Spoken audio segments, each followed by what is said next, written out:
जब हम अंग्रेजों को उखाड़ के फेंक दिए। मिस्टर नरेंद्र मोदी, ध्यान में रखिए, आप कौन से खेत की मूली हैं। कोरोना पूरे देश के अंदर और पूरी दुनिया के अंदर एक महामारी है, लेकिन मोदी सरकार इसको अपना वरदान मान रही है। वो हमें ब्रिटिश राज में फेंकना चाहते हैं। हम अपनी आज़ादी को और अपने देश की संपदा को बचाने के लिए निकले हैं। ये तो आर और पार की लड़ाई होगी। तो ये भारत छोड़ो के मौके के ऊपर देश बचाओ का जो आंदोलन है 3 हिस्सों में बट गया, 8, 9 और 10, looking at the lockdown situation. तो मैं आज की 1 करोड़ की बात कर रही हूँ, तो आप समझ लीजिए गिनती बढ़ गई होगी। दूसरी बात बहुत सीधी है, आपने कहा कि उस समय भी ऐसा पैटर्न था। बिल्कुल ऐसा पैटर्न था। जब लोगों का लड़ाई का, संघर्ष का एक दौर आ गया, तो उस दौर में अंग्रेज़ों को आखिरी धक्का देने का नारा भी निकल आया कि अंग्रेज़ों भारत छोड़ो। इसीलिए हमने लड़ाई लगातार नई आर्थिक नीतियों के खिलाफ भी, और मोदी ने जितनी तेज़ी से आकर के इनकी सरकार ने हमला बोला है मज़दूरों पे, श्रम कानूनों पे, उनकी ट्रेड यूनियंस पे, हमारे पब्लिक सेक्टर के ऊपर, हमारे गवर्नमेंट सेक्टर के ऊपर कुछ नहीं छोड़ रहे हैं, देश को बेचने की तरफ निकले हैं। तो जितनी तेज़ी से इन्होंने ये किया है उतनी ही तेज़ी से हम आगे बढ़ रहे हैं। उसका आप इससे समझ लीजिए कि लॉकडाउन पीरियड में भी अगर इतना मजदूर सड़क पे आ सकता है। कोरोना पूरे देश के अंदर और पूरी दुनिया के अंदर एक महामारी है, लेकिन मोदी सरकार इसको अपना वरदान मान रही है, क्योंकि वो ये समझते हैं कि ये उनको वरदान है। वो जो सारा 5 साल में उन्होंने देश को बर्बाद किया, उसका ठीकरा कोरोना पे फेंकेंगे। जो उन्होंने आर्थिक मंदी लाई, इस पे फेंकेंगे। जो इनको मौका मिल गया है अपनी विरोधी आवाज़ों को बंद करने का, अब इस्तेमाल कर रहे हैं। इसीलिए डिजास्टर मैनेजमेंट के तहत इसको डील किया गया है, हेल्थ इमरजेंसी के तहत नहीं किया गया है। इसको पुलिस के डंडे के तहत इस्तेमाल करने की कोशिश की है। इसको ये वरदान मान रहे हैं, और इसीलिए इन्होंने पब्लिक सेक्टर एक एक करके बड़ी तेज़ी से बेचने के निर्णय लिए, उसकी तरफ बढ़े, और श्रम कानूनों को बदलने के लिए स्टेट गवर्नमेंट्स को यूज़ कर रहे हैं। ऑर्डिनेंस के ज़रिए से अंग्रेजी ज़माने से लेके आज़ाद हिंदुस्तान में लिए हुए अधिकारों में से 38-40 कानूनों को 3-3 साल के लिए सप्रेस किया जा रहा है। तो वो इसको वरदान मान रहे हैं, हम श्राप मान रहे हैं, और हम ये समझते हैं कि मोदी की सरकार को अपने दिन तो गिनने ही होंगे। समय लगा करता है संघर्षों में, वो समय लगेगा, हम भी समझते हैं, लेकिन नीचे से जो तैयारी हो रही है उससे हमें समझ में आता है इतनी ज़्यादा शानदार कोयला हड़ताल तो कोरोना से पहले भी नहीं हुई थी, जो 3 दिन की हुई। डिफेंस सेक्टर ने इस कोरोना काल में 4 अगस्त को स्ट्राइक नोटिस दिया है, सारी फेडरेशंस ने, इर्रिस्पेक्टिव ऑफ पॉलिटिकल आइडियोलॉजीज, और उन्होंने ये कहा है कि हम एक में इंडेफिनिट स्ट्राइक करेंगे। और 4 अगस्त को उन लोगों ने स्ट्राइक नोटिस दे दिया, और 20 सितंबर से इंडेफिनिट स्ट्राइक होगी। कोल वाले भी दोबारा कूदेंगे, बिजली और पेट्रोलियम सेक्टर प्लान कर रहा है, बैंक्स और इंश्योरेंस प्लान कर रहे हैं। तो कोई सेक्टर ऐसा नहीं है जो मैदान में नहीं उतरेगा। ये लड़ाई के तेज होने के दिन हैं। वो हमें ब्रिटिश राज में फेंकना चाहते हैं।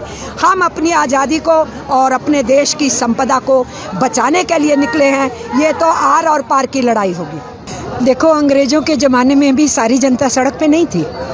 जो संगठित आंदोलन था वो सड़कों पे आता था, वो लोग जेल में जाते थे, वो फांसियों का तख्ता चूमते थे, तो वो आंदोलन होता था, संघर्ष। किसी भी चीज़ को हमें कंटेम्प्रेरी स्टेज में देखना है, रिलेटिव टर्म्स में देखना है। उस समय दूसरे देश का हमारे ऊपर राज कर रहा था, दुश्मन सामने था, इसलिए आसान था सबको सड़क पे आना भी। तो भी सारा आवाम तो नहीं था ना, उसको नेतृत्व देने वाले लोग सड़कों पे उतरते थे। आज की डेट में अपनी ही वोटों से जीत करके, चाहे जो मर्जी समीकरण हो, जात के हो, भाषा के हो, धर्म घालमेल हो, सब कुछ हो, झूठे वायदे हो और डिवीज़न की पॉलिटिक्स हो, 37% वोट से सरकार बन गई। वो अपने ही देश की चुनी हुई सरकार है। और इसलिए उस रिलेटिव टर्म में हम देखेंगे कि कोरोना महामारी में अगर इतनी गिनती में भी लोग सामने आ रहे हैं, तो मैं इसको 10 करोड़ से ऊपर मानती हूँ। अगर हमने 2 सितंबर 2015 को 15 करोड़ वर्कर उतारे थे, 2 सितंबर 2016 को 20 करोड़ वर्कर उतारे थे और उसके बाद की हड़ताल में 25 करोड़ वर्कर उतारे थे। इस कोरोना पीरियड में 1 करोड़ से अधिक मजदूर फिजिकल डिस्टेंसिंग करके, सारी लिमिटेशन होके, बहुत से जिलों का पार्टिसिपेशन ना होके इतनी गिनती आती है, तो रिलेटिव टर्म में we are very much confidence. इनकी ज़मीन पैरों के नीचे से खिसक रही है। इसीलिए इन्होंने 5 अगस्त जिस दिन जम्मू कश्मीर को इन्होंने जेल बनाया, उसी 5 अगस्त को चुना श्री राम जी के वहाँ पर भूमि पूजन का। राम तो कण कण में बसते हैं ना, वो तो ब्रह्मांड में, जमीन में, सब जगह बसते हैं। उनके लिए कोई दिन शुभ और अशुभ नहीं होता।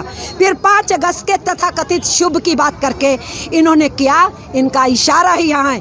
हर फ्रंट पे फेल होने वाले जवाब नहीं बन रहा है, तो फिर से अपना नारा लेके आए कि धर्म के आधार पे लोगों को कैसे बांटे।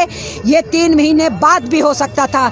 इस देश में राम मंदिर को बनाने में कोई ऑब्जेक्ट नहीं कर रहा, कोई कम्युनिटी नहीं कर रही ये, लेकिन इनके हिस्सा है। राजस्थान में कौन बनेगा कौन गिरेगा, और रफाले आ गया है जैसे पहले कुछ नहीं था, और अब मंदिर ही बना रहे हैं, उसी दिन पूजन होना है। ये सब डाइवर्शनरी टैक्टिक्स हैं। इस सारी डाइवर्शनरी टैक्टिक्स के बावजूद ये सब राम भक्त भक्तनियाँ हैं, अल्लाह के भक्त भक्तनियाँ हैं। ईसा को मानने वाले भी हैं, नानक और गोविंद को मानने वाले हैं, सभी तो यहाँ आए थे। तो ये राम भक्तियों को हक नहीं है पूछे कि हम आशा वर्कर्स हैं, मर रही हैं सड़क के ऊपर, तुम क्या कर रहे हो? हम आंगनवाड़ी वर्कर्स हैं, पगार नहीं मिल रही, तुम क्या कर रहे हो? हमारा लॉकडाउन वेज नहीं मिला, उसमें हर धर्म को मानने वाले हैं ना। इसलिए ये ज़्यादा दिन नहीं चलेगा। ये थी, आप अगर रिलेटिवली कहें कि उस ज़माने और इस ज़माने की बात, उन्होंने भी डिवाइड एंड रूल का पॉलिटिक्स किया, ये भी डिवाइड एंड रूल का पॉलिटिक्स कर रहे हैं। जब हम अंग्रेज़ों को उखाड़ के फेंक दिए, मिस्टर नरेंद्र मोदी ध्यान में रखिए, आप कौन से खेत की मूली हैं, ये मुल्क आपको भी निपट लेगा। ये कहने के लिए कि अंग्रेज़ों को मजदूरों ने, किसानों ने मिलके ललकारा था, हमारी लड़ाई मिलके चलेगी। हम विद्यार्थियों के साथ हैं, नौजवानों के साथ हैं, बुद्धिजीवियों के साथ हैं, लेखकों के साथ हैं, और वो हमारे साथ हैं। हम किसानों के साथ हैं तो किसान हमारे साथ हैं। ये लड़ाई अब मिलके चलेगी। ये भी एक सिमिलैरिटी है कि अब ये देश बचाओ की लड़ाई में सभी हिस्से एक साथ आ रहे हैं। तो मोदी जी तैयारी करें। उन्होंने कहा था हम क्या है, हम तो फ़कीर हैं, झोला लेके चल देंगे, तो वो झोला ढूंढना शुरू कर दें। देश हमारे हैं।